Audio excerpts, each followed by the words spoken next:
I am live. I turned the camera around.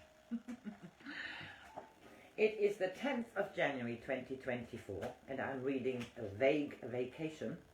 It's a travel book by Joan Marshall Grant. You can see anything. It's the first edition. It's published in 1947 and their journey was during 1946.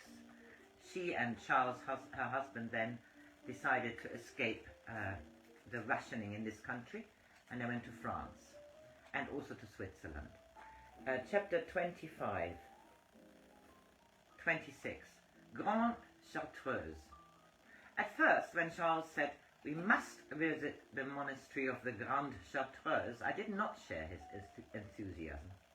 He seemed over-eager, and I began to have visions of him going in but not coming out. No doubt I would grow old gracefully in some pension at the gate, but it would be preferable to avoid the place. Probably we should never have attempted it, had an unwise Grenoblese not assured us that some of the buildings were open to visitors. He seemed to know so much about the history of the monks that we did not doubt him, even when he claimed that they had returned there within a fortnight of the last of the Germans leaving the district, a coincidence which I could not and cannot follow.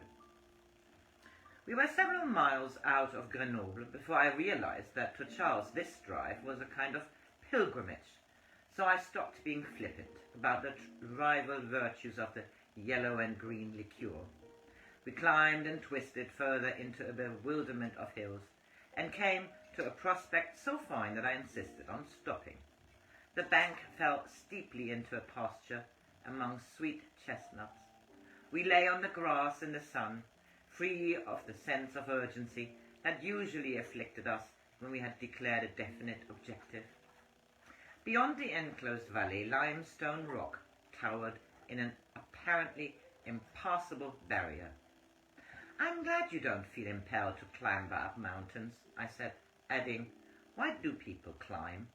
and then tried to answer my own question, the same misconception as the Jews who refused to believe that the promised land was only to be found in the spirit. Climb of evolution, climb of the sage to peaks unknown to ordinary men. Perhaps it is the same impulse which produces the passion for mountaineering. Is that why the monks chose Grande Chartreuse? Because the high places of earth are conceptually nearer to heaven? From the way he spoke, I knew he expected no answer, but was thinking aloud. It would not be at all surprising if there were still a living spirit at the Chartreuse.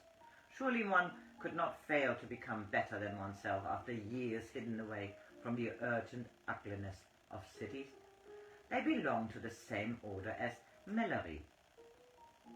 Now I knew what he was after, for the guest master of that monastery in Waterfoot had been important to him. He asked me to go to Buckfast when I found something to say, but I never went. For a few moments he smoked in silence. At least I could make an interim report. Why not to the abbot of the Chartreuse? I wondered if a Catholic abbot would be receptive to one who belonged to no sect. He must have guessed, for he said, "Don't forget, there is a real fellowship of the spirit, and the people who belong to it recognize each other as surely as white men would among a race of another color. It is a practical, highly practical matter." "It has happened to me often enough," I said. "Of course, but you still sometimes think that boundaries between creeds exist at the higher levels. If we went to the east or any other direction, we would find the same thing. Not often, but it would be there. Most priests can't see beyond their dog collars.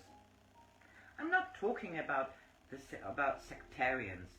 A canon and a chasuble and a Buddhist in a bath would understand each other if they were both men of the spirit.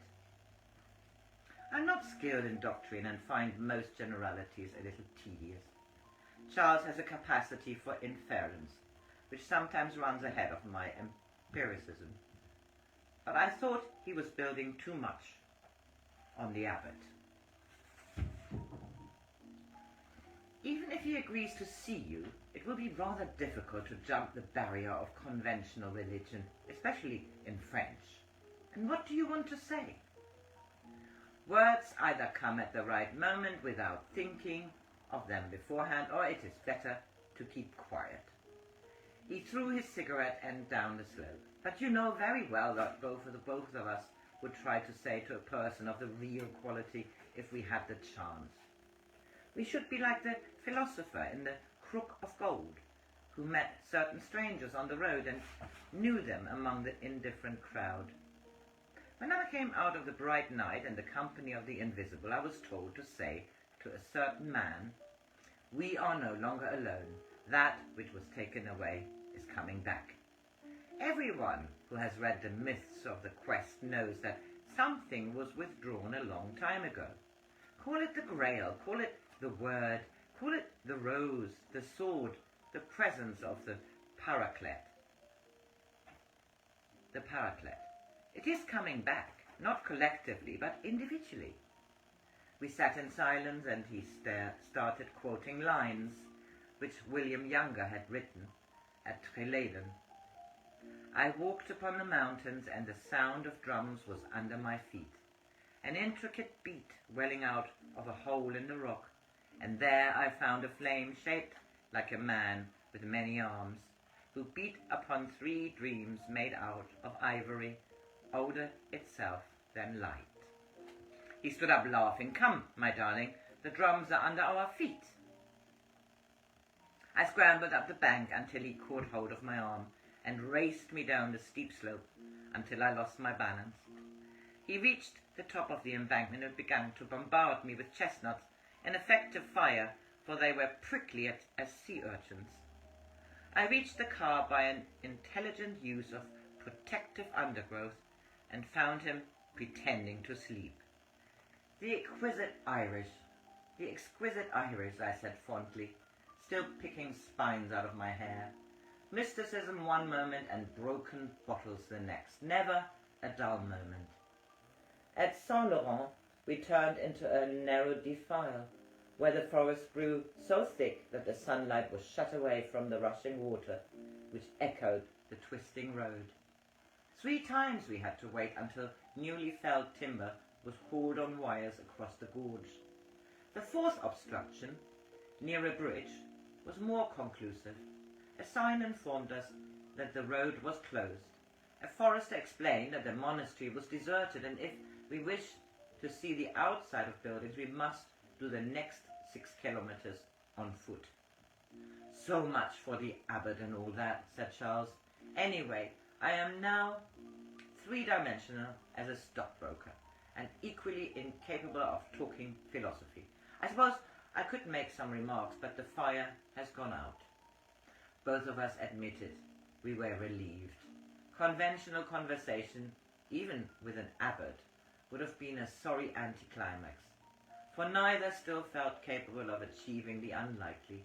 Instead, we found a solitary gentian, a skein of hills, and a sunset on high pastures. So that was the Grande Chartreuse they did not visit. The next chapter is entitled No Minerals, and I read that soon.